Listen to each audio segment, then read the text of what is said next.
All right, social workers, welcome back. Welcome to the final week, um, module 15, week 15. We are in the late November, early December season right now. For me, right now, it's the day after Thanksgiving. I've just come out of my turkey coma and I'm ready to hit the ground running and complete the fact sheet assignment. So I've actually been working on a fact sheet because I wanted to provide some tips and tricks on how to do it and provide a little bit more guidance than is provided in the syllabus. So I'm recording this as a lecture on the basics of a fact sheet, and then I'll record another lecture on the fact sheet that I'm beginning to put together. So look for both of those. I want to give you some more guidance so you know exactly what a fact sheet really is for. So the key takeaways are to explain how social policy can be impacted through advocacy, recognize how social workers can get their voice heard through advocacy, letter writing campaigns, in-person and community meetings, and develop and discuss an effective policy fact sheet. So a policy fact sheet is a strategy that you can use in order to get a message across in your advocacy. So say that you have a really important issue that you're advocating for, and you're going to visit, let's say you're going to go visit a local representative, possibly in the state house of representatives or senate, or even their staff members. And so you can develop a fact sheet that presents specific concrete facts, but also presents them in a compelling way that's easy to read and also has some visual components that get the message across. And so this isn't your typical type of academic writing. So what will your topic be? Your topic will be the same as your Module 4 assignment, statement of the problem. So in week 4, you submitted the statement of the problem. I gave you an opportunity to revise those last week. And on Wednesday, you had the option of turning in the worksheet. And then on Sunday, December 1st, for those of you that turned in the worksheet, you will turn in your revision by December 1st. So that was your opportunity to change your topic.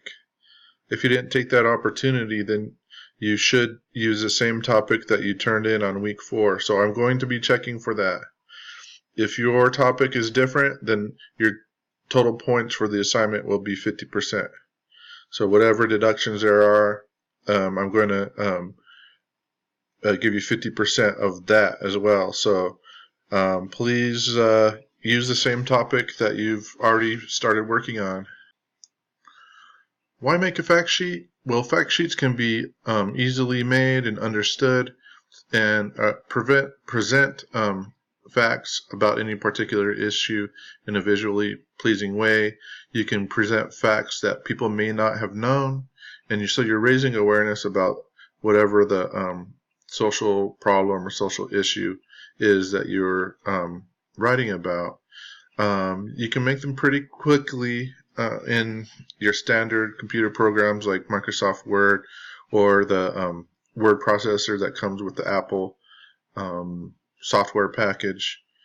So you don't need like Photoshop, you don't need Illustrator or InDesign skills to be able to do them, although those programs probably are a little bit easier to do some of the neat visual tricks that you can do. You can do them in Word. And they're cost effective, so you want to keep it to 2 pages. That way you can put it on one sheet of paper and you can print on both sides. And you can post it online on social media. You can spread the word by sending the fact sheet through that. So those are really cost-effective ways of getting the word out. And you can see over here that we have this tips for teens. So this isn't necessarily a social policy fact sheet. This is actually targeted towards teenagers that to raise their awareness about the vaping and the e-cigarettes. So I put a link here.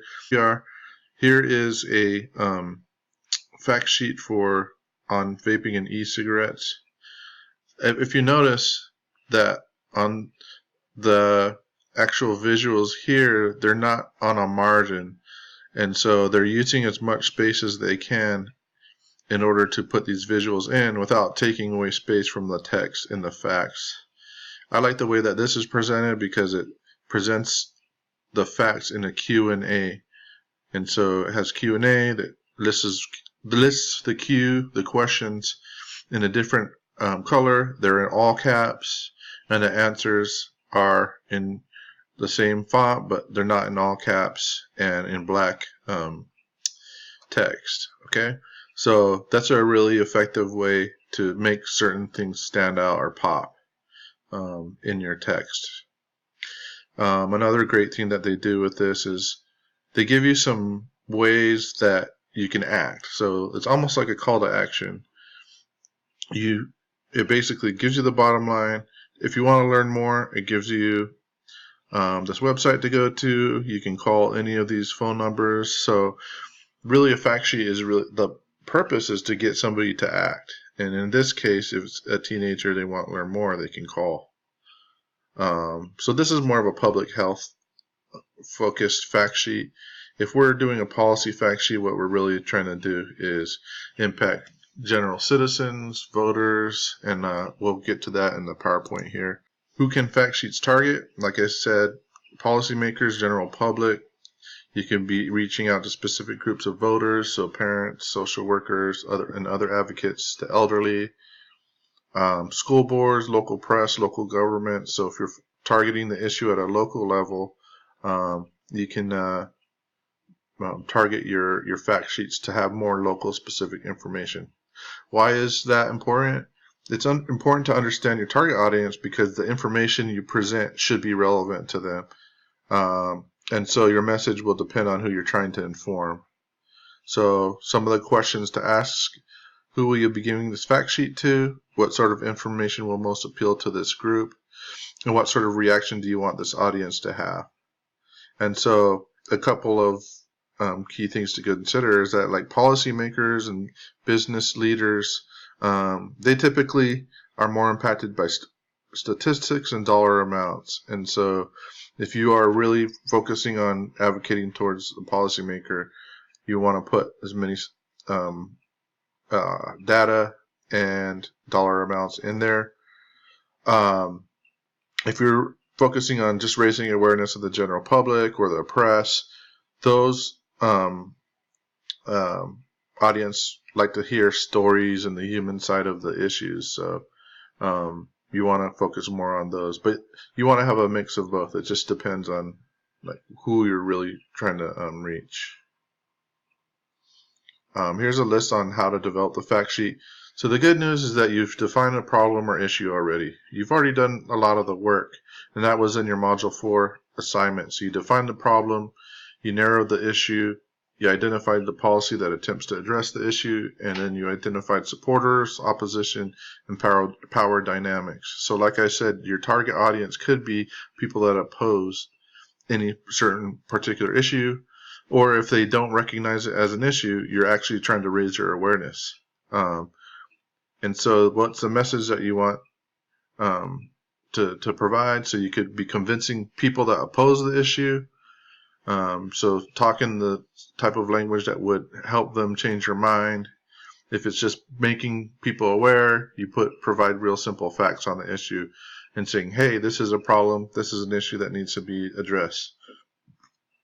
Or if you're targeting, say, a social worker or a group of social workers, you're really trying to mobilize them. You know that they support you on this issue. They probably just need a little bit more information. And those are the people that will pick up the phone. They'll march. They'll write letters. So what you want to do is have specific action that you want them to take. Okay. Those are three examples of what your audience is receptive to and what you want to get out of it. What is the end goal of this fact sheet? Make sure you research and verify your facts, and you've done that already. You've researched, you've gotten at least three sources plus a textbook in the Module 4 assignment. Decide on the layout. You can be creative with color schemes and presenting data. We showed you that.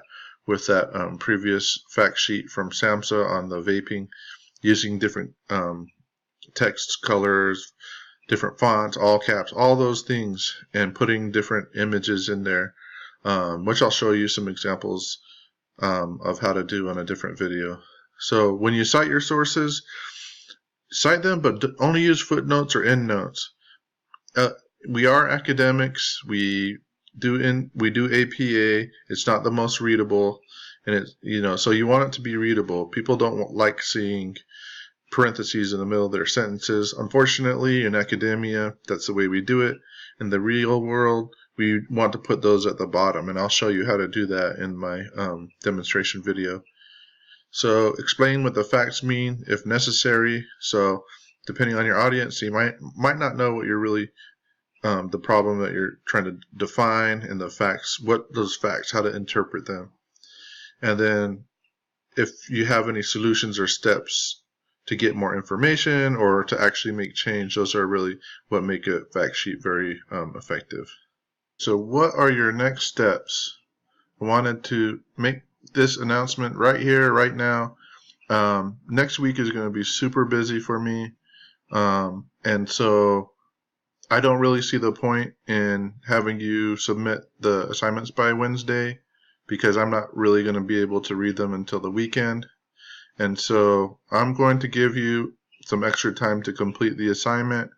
And so I will give you until Saturday, December 7th at 11:59 p.m. That way I can catch up on my grading on Saturday for the assignments that you submitted last week. And I can focus on Sunday on grading your fact sheets. So you have extra time to do it. For your discussion board, you want to post replies to 2 classmates. So you want to post your fact sheet on the discussion board and then post replies to 2 classmates, and do that by December 11th.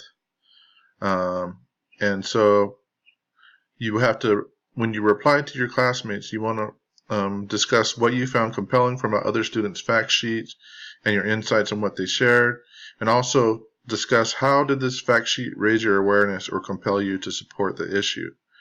And because like I've been saying, that's what fact sheets are really meant to do. So we've changed the date for both assignments. Please take note of that. You have extra time. I want you guys to do a good job. And if you need to do more research, you'll have more time to do that. But don't put it off, okay? I want you guys to start working on this, take a look at it, and really put together really nice fact sheets. Don't rush through it. Play around with it, especially the visuals and things like that. And let's see what you guys can do. Be creative.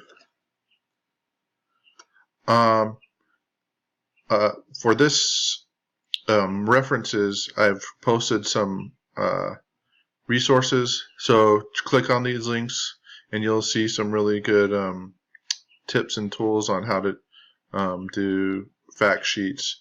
The Community Toolbox is a really good website. I recommend that to anybody that's doing community social work. Really great resources. And this Scholar Strategy Network, I'm going to post this PDF online so you can have some more resources and tips and suggestions on how to write a fact sheet. So with that being said, have a great last week. I look forward. We're at the end. I can't believe it. So let's see what you learned in the class and what types of really amazing work that you can do. You have extra time to do it, so make sure that it's good, and let me know if you have any questions. Have a great week, and we'll talk to you soon.